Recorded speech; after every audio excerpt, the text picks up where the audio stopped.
So here we are again. Those self-broken dreams are starting to come true.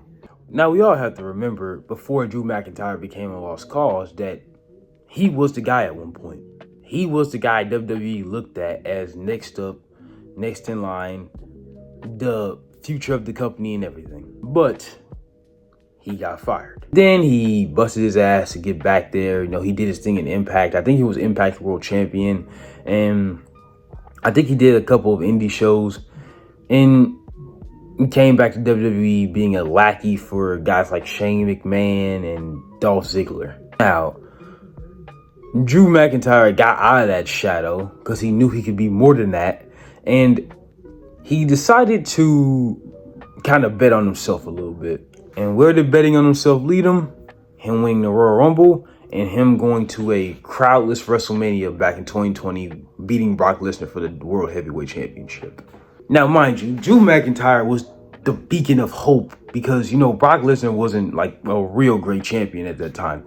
And, you know what I'm saying? COVID was happening. So everybody needed someone, a fighting champion, to say the least, to kind of, you know what I'm saying, carry WWE at its darkest times, you know, because WWE had like a releasing spree at the time back in 2020. And they needed somebody to, you know what I'm saying, have that fighting spirit, have that hope, at least have that spirit that WWE is going to be back to where it used to be. And Drew McIntyre was just that guy.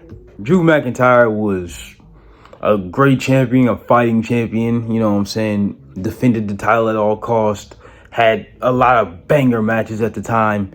Just, that was the guy at the time. He just had nobody in his way. And it's kind of sad to see him neglect this person right now to become the person that he is now. Now, I understand, winning a championship in a crowd with, well, not a crowd, in an arena, not even an arena, DJ, shut up. He won a championship in a performance center at WrestleMania with no fans. So I know that kind of eats at him that he didn't win in front of fans, but at the end of the day, it's not in your control. Keep it pushing, is what it is. And yeah, when he lost that championship, because he won the title back from Randy Orton before Randy Orton took it from him in Hell in a Cell, that he won it back. After he lost to Roman Reigns and going forward with that title reign, things just weren't the same as they used to be. Like, we didn't see the same Drew McIntyre that was passionate about the championship reign and as passionate as he was beating a lot of people. Like, he beat Goldberg, like getting momentum off of that after a lot of people said that he wasn't going to beat him. And he was just like, from there, and like the Roman Reigns loss, it just like all the hype died down and he dropped the title at Elimination Chamber.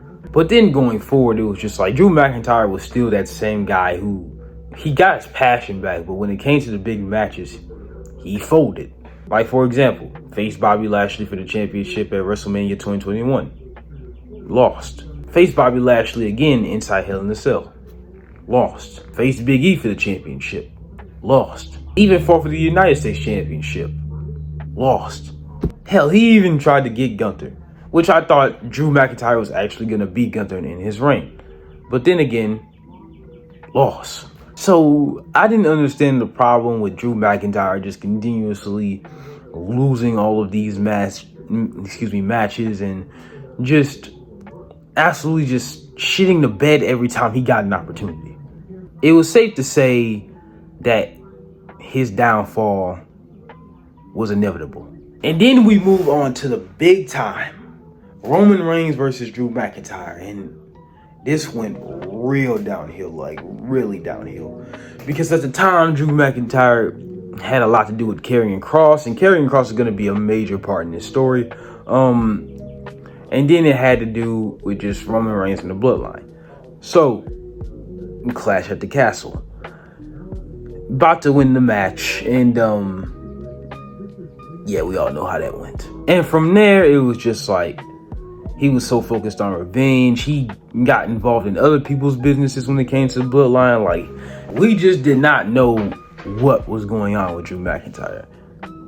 And then we fast forward to kind of today, and that kind of contributes to his problems now.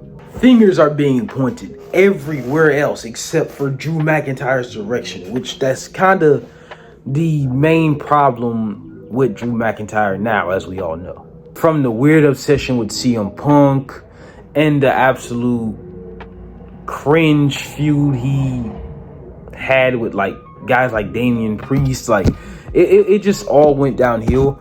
And you know what I'm saying? It's just like at this point you're just crying and nobody wants to see it anymore. Drew McIntyre is the prime example of a guy who is just such a lost cause. He has no grain of salt in anything. It's just like he has no legs to stand on. He has no legs to stand on. And it gets to a point, man, where it's just like, get back to who you used to be. And that's the point of this video. Get back to who you used to be and get back to work, bro. But that's all I gotta say for now. Love y'all. This is probably my only edited video that I'm gonna do on this series, and I'll see you guys in a bit. Peace.